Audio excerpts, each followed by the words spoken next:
What's up, and welcome to the Cover 2 Recap. I'm BruinSportsReport.com publisher Edward Lewis, and this is OC Register UCLA beat writer Ryan Kargi, and we're coming at you today from the Coliseum here at USC, where UCLA just beat crosstown rival Trojans 35-14. Ryan, the game was more or less a milk dud. I mean, UCLA pretty much dominated from second quarter to fourth quarter, but the aftermath is kind of what we need to talk about. UCLA owning the town, as they like to say it. What was kind of the take from it all, and all the quotes and the interviews and everything? Well, the moment that kind of resonates for me, that'll stick out when at least I think about this game, years down the line, is UCLA surrounding Jim Mora in the tunnel of the Coliseum. He was addressing them, and then out of nowhere he says, "We own this town," and the entire place just erupts. And it was a very emotional moment. And I think, they kind of said this, and I agree that last year could have been perceived as a fluke, and a lot of people, namely USC, wanted to write it off as a fluke. And very clearly, Jim Mora and his team proved today that it was not a fluke at all. This win definitely validated at this point that, like they said, they do own this town. I mean, they hadn't won back-to-back games against USC since 1997-98. They hadn't won at the Coliseum since 1997, and they come in here and they absolutely steamroll this team. I mean, the defense forced 2 turnovers, had no turnovers themselves. The offensive line, already pretty much a patchwork unit, loses Caleb Benenoch just 2 minutes into the game after he threw a punch at a USC player. Ben Wasaki, a little used guard, comes in and steps in at right tackle and probably plays the best game of right tackle UCLA's had all season long. So, UCLA really just rose to the occasion. Brett Hundley was great.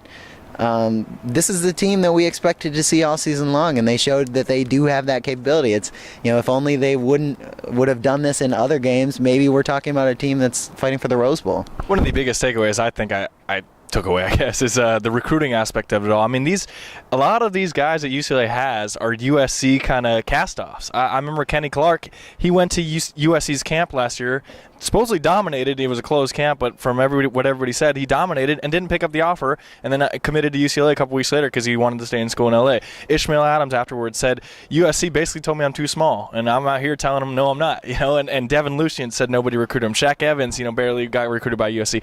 All these guys kind of just guys USC didn't think were good enough, and guys that UCLA obviously did, and they're out here just dominating here at the Coliseum. Now, where does UCLA kind of go from here, especially with the quarterback situation? Brett Hundley, after the game, he kind of said, I'm not sure yet. I'm still debating on the NFL. Where do you think he goes, and where do you think the team goes with him or without him? Jim Mora told us that he tried to pressure Brett into making his announcement, and Brett was like, he wanted to catch me up in all the emotion, and he obviously kind of danced around that, but I don't think there's any way that Brett Hundley leaves after this season. I think, he's done enough to be a decently high draft pick. There's a lot of quarterbacks that are coming out this year. So does he belong in, say, the top 3 of those quarterbacks? Maybe.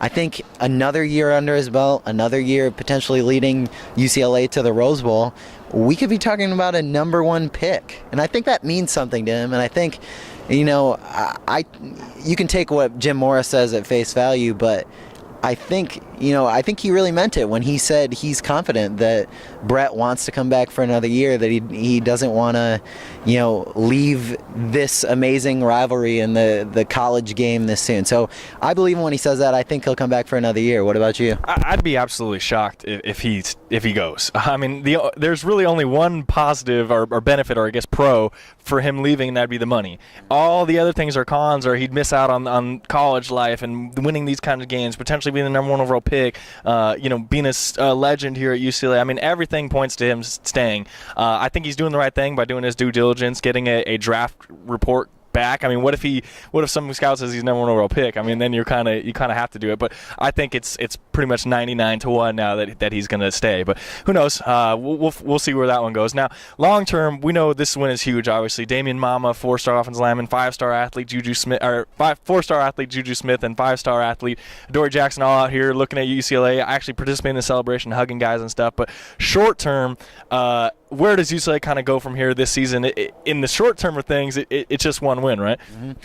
It is, and I think, Jim Mora making a statement, or I think he made a statement tonight, and I think that's probably what will resonate most from this game. You know, like you said, the hold on LA or whatever you want to call it, them running this town, is a temporary thing. I mean, for 12 months they have this. I guess it's been 2 years now, but I think it says a lot about the culture that's been changed, and I think recruits, I think players can see that. I think guys like Brett Hundley, who could leave, want to come back and play for Jim Mora because they truly believe that this team has better stuff in store, and I think they do. I think next year, you know, I know everyone has said this, next year's the year, and, you know, every team who hasn't had a great season says that, but, you know, next year I really think this UCLA team could be special. They only really lose Anthony Barr in terms of irreplaceable players.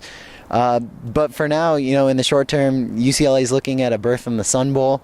We'll be off, or at least I'll be off to El Paso for New Year's Eve, so woo-woo. But, you know, I think the long-term rewards are definitely more in play than the short-term ones right now.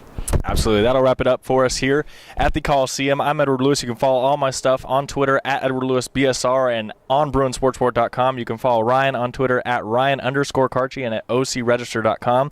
Until the next time, thanks for tuning in to the Cover 2 Recap.